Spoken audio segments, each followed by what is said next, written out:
اور بیٹیوں کی اعزاز کی بات یہاں سے بھی سمجھ آتی ہے کہ اللہ کے رسول کو اللہ پاک نے 4 بیٹیاں عطا کی تھیں، ہاں جی، اور چاروں کے ساتھ محمد الرسول اللہ کو جو محبت تھی وہ سب نے میرا خیال ہے سنا ہوا ہے۔ سب سے بڑی بیٹی جو تھی آپ کی وہ حضرت زینب رضی اللہ تعالی عنہا تھی۔ حضور کریم صلی اللہ علیہ وسلم ہجرت کر کے تشریف لے آئے اور یہ جگر کا ٹکڑا جان کے دشمنوں کے پاس تھا، مکے میں تھا، اور حضور کریم صلی اللہ علیہ وسلم اس کی یاد میں تڑپا کرتے تھے۔ پھر جب بدر کی جنگ ہوئی تو داماد اور حضور کریم صلی اللہ علیہ وسلم کا چچا دوسرے کیمپ میں لڑنے کے لیے آئے۔ آپ نے داماد کے بارے میں تو کچھ نہیں کہا، لیکن اپنے چچا کے بارے میں دوستوں سے کہا کہ عباس کہیں تمہارے مقابلے میں آئیں تو انہیں قتل نہ کر۔ ہاں جی، پھر جب وہ جنگ بدر میں قیدی ہو کر آئے تو صحابہ کرام کی ایک تعداد تھی جنہوں نے یہ سفارش کی کہ عباس کو کچھ نہ کہا جائے اور ان کے ساتھ وہ سلوک نہ کیا جائے جو عام قیدیوں کے ساتھ کیا جاتا ہے، لیکن آپ نے فرمایا نہیں، یہ نہیں ہو سکتا، یہ اصولوں کے خلاف ہے کہ میں اپنے قرابت داروں کو معاف کر دوں۔ چنانچہ جب ہدیہ لے کر رہا کرنے کا معاملہ آیا تو حضرت عباس رضی اللہ تعالی عنہ بھی تشریف لے آئے۔ تو حضور کریم صلی اللہ علیہ وسلم نے فرمایا عباس دو، اپنے حصے کا ہدیہ دو۔ انہوں نے کہا بھتیجے میرے پاس تو کچھ نہیں ہے۔ آپ نے فرمایا کچھ نہیں ہے؟ وہ جنگ بدر کی طرف آتے ہوئے رات کی تنہائی میں میری چچی کو جو سونا دے کر آئے تھے اور اسے تاکید کی تھی کہ پتہ نہیں میں جنگ میں میرے ساتھ کیا ہوتا ہے، میں اگر کام آ جاؤں تو یہ میرے بچوں کے لیے سنبھال کے، اس سونے کا کیا بنا؟ ایز فار ایڈوانس دل کی بازی ہار بیٹھے اور یقین ہو گیا کہ میرا بھتیجا جو ہے یہ سچا اللہ کا رسول ہے، کیونکہ تنہائی میں یہ تو سب کچھ ہوا تھا اور اس وقت وہ ایمان لے آئے۔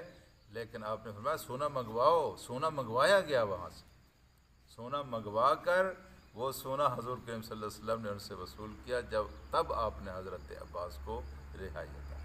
اور جب داماد کا وقت آیا تو پھر بھی یہی کیفیت تھی، آپ نے فرمایا کہ نہیں لانا پڑے گا۔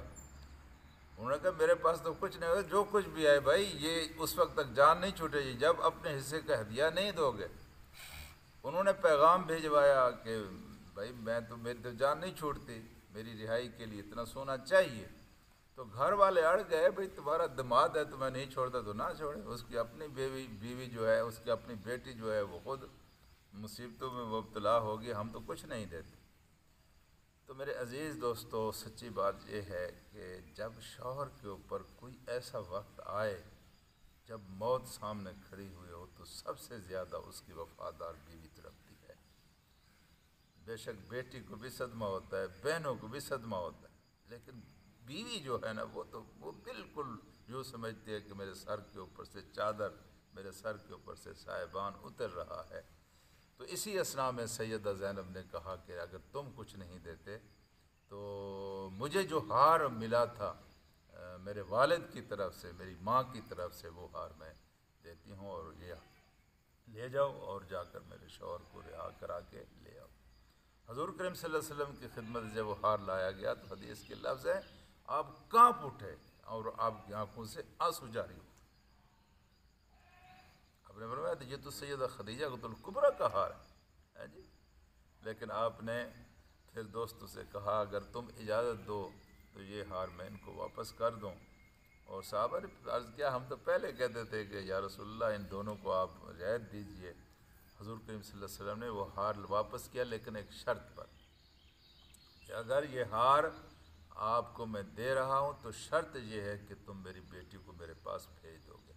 چنانچہ انہوں نے یہ وعدہ کر لیا اور وہ واپس چلے گئے۔ انہوں نے سیدہ زینب کو وہاں سے روانہ بھی کیا، لیکن ایسے بگڑے ہوئے لوگ تھے کہ جب سیدہ زینب وہاں سے روانہ ہوئی تو ان کا ایک بگڑا ہوا دیور آگے بڑھتا ہے اور اس نے کہا کہ یہ کیسے ہو سکتا ہے کہ وہ ہمارے مردوں کو، ہمارے عزیزوں کو، ہمارے بھائیوں کو بدر کے میدان میں قتل کریں اور ہمارے جان کے دشمن کی بیٹی چٹے دن کو برسر میدان ہماری آنکھوں کے سامنے اپنے والد کے پاس چلی جائے۔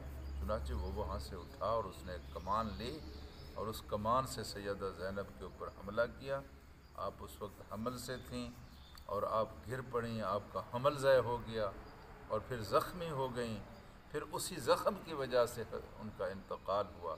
اور جب ان کا انتقال ہوا تو حضور کریم صلی اللہ علیہ وسلم جب ان کی میت کو لے کر گئے تو اس وقت عجیب غم کی کیفیت تھی۔ قبر میں داخل ہوئے، بہت زیادہ دکھی تھے بے شمار، لیکن جب قبر سے باہر نکلے تو انتہائی حشاش بشاش اور ہنستے مسکراتے ہوئے۔ لوگوں نے کہا یہ کیا ہے کہ قبر میں داخل ہوئے تو آپ بہت زیادہ غمگین تھے اور اب آپ نکلے ہیں تو آپ بہت، تو آپ نے فرمایا کہ میں نے اپنے اللہ سے دعا کی تھی، اللہ میری اس بیٹی نے تیرے راستے میں بڑے صدمے اٹھائے، تو مہربانی کرنا قبر کے عذاب سے اس کو محفوظ رکھ۔ تو فرشتوں نے آ کر مجھے قبر کے اندر یہ بشارت دی ہے کہ آپ کی بیٹی کی قربانیوں کی وجہ سے اللہ تبارک و تعالیٰ نے ان کی قبر کو تا حد نظر وسیع فرما دیا ہے جی۔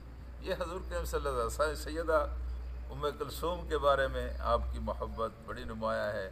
حالت جنگ میں گئے، حضرت عثمان سے کہا تم ادھر رہ جاؤ، جب واپس آئے تو سیدہ کا انتقال ہو گیا ہے۔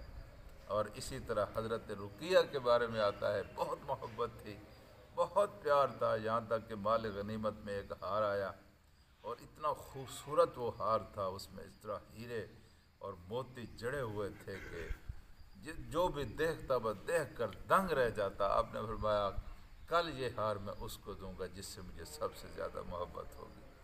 تو لوگوں نے آ کر سیدہ عائشہ کو مبارکبادیں دیں کہ آپ کی سے محبت تو حضور کریم صلی اللہ علیہ وسلم کی ظاہر و باہر ہے، آپ کو کل بہت بڑا ہار ملنے والا ہے۔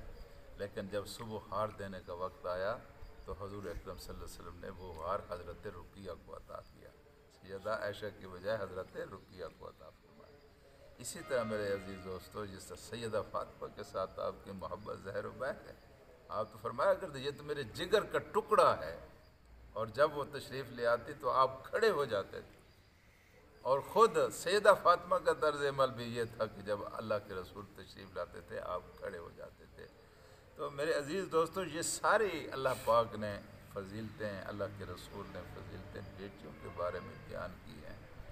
بیٹے کو حافظ بنا لوں، بیٹے کو عالم بنا لوں، کیوں بناتے ہیں؟ اس لیے کہ یہ اگر بیٹا میرا حافظ بن گیا تو میں جنت میں پہنچ جاؤں گا، دوزخ سے بچ جاؤں، یہی لالچ ہوتی ہے۔ بھائی جس خدا اور جس رسول نے بیٹے کو حافظ بنانے کی صورت میں جنت کی بشارت دی ہے، اس خدا اور اس رسول نے بیٹیوں کی تربیت کے سلسلے میں بھی تو بشارت سنائی ہے۔ اس طرح لوگوں کی توجہ نہیں جاتی، ادھر چلی جاتی ہے۔ بس اللہ سے دعا کرتے ہیں کہ اللہ تبارک و تعالی ہمیں قرآن مجید اور اللہ کے رسول کی تعلیمات پر عمل کرنے کی توفیق عطا فرمائے۔ اللہم صلی علی سیدنا و مولانا محمد وعلی آل محمد کما صلیت علی ابراہیم وعلی آل ابراہیم انک حمید مجید۔ اللہم بارک علی محمد وعلی آل محمد کما بارکت علی ابراہیم وعلی آل ابراہیم انک حمید مجید۔ اے اللہ ہمارے گناہوں کو معاف فرما، اللہ پاک ہماری غلطیوں سے درگزر فرما، اللہ دین و دنیا کی بھلائیاں نصیب فرما، اللہ خاتمہ ایمان پر فرما، اللہ مرتے وقت کلمہ طیبہ نصیب فرما۔ اللہ پاک قبر آنے والی ہے، قبر کی پہلی رات کو آسان بنا، اللہ تبارک و تعالی آخرت کی تمام منزلیں آسان فرما، اللہ پاک رزق حلال عطا فرما، پریشانیوں سے نجات نصیب فرما، اللہ پاک ہمارے والدین کی مغفرت فرما، اللہ ہمارے بچوں کو نیک اور صالح بنا، اللہ